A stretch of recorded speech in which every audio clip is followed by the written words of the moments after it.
So, ayan guys, welcome back sa aking YouTube channel. So, for today's video ay magluluto tayo ng ginataang kangkong. So, wag na nating patagalin. Magluto na po tayo. Samahan nyo po ako guys. So, ayan guys, bukas na nga ang ating kalan.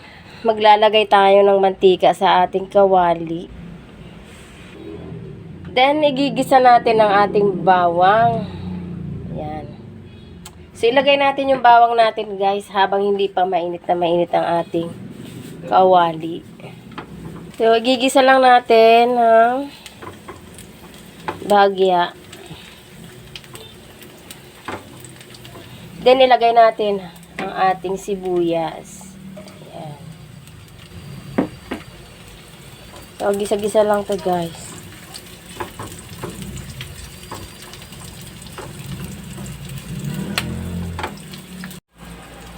Lalagay tayo ng luya para sa dagdag aroma. So, pampalasa din itong luya guys sa mga gata. So, okay na yan. Lalagay natin ang kangkong. Lalagay na natin yung kangkong guys. Unahin natin yung tangkay. Yan.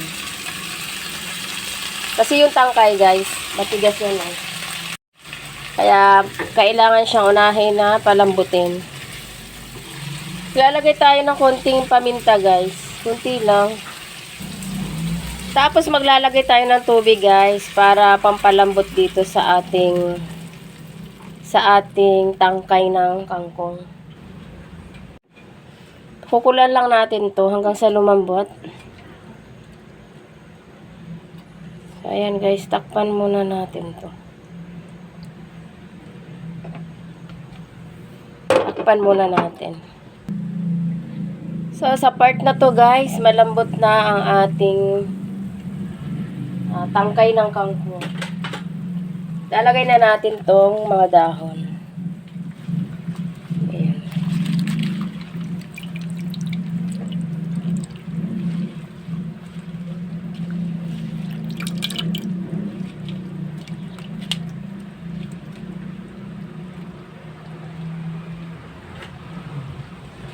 Yan, takpan natin ulit.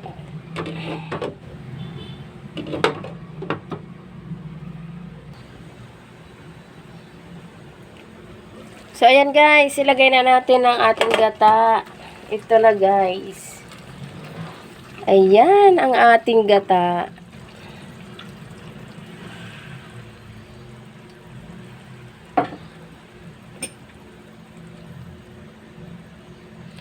So, pakukulaan natin to at hintayin natin maluto ang ating gata. So, ayan guys. Sarap na ito.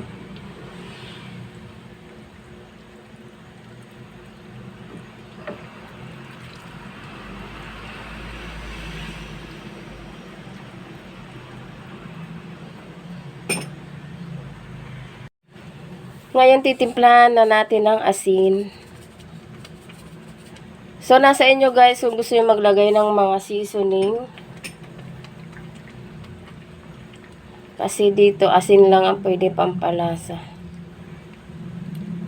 Pwede kayo maglagay ng mga gusto nyo pampalasa.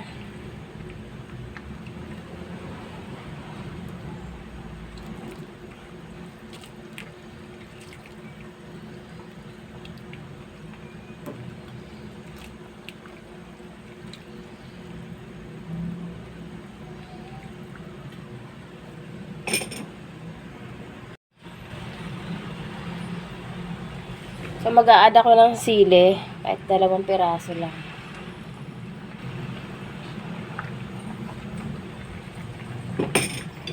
Tikman natin guys, kung sakto yung lasa.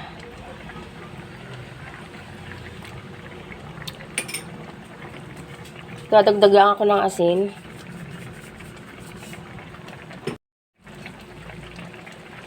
Lalagay na natin tong ating piniritong daing. Ay, yun, nahulog na.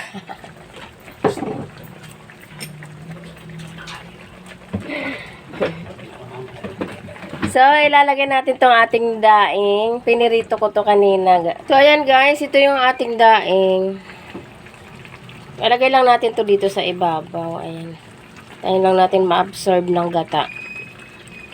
Malapit na rin po itong maluto dahil luto na ang ating gata. Konting kembot na lang, luto na. So, ganun lang guys kadali. So, sa part na to guys, paluto na po itong ating ginataang kangkong.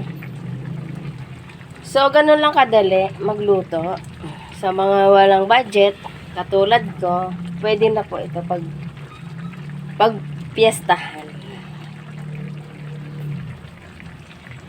So, yan lang po muna guys, ang ating for today's video.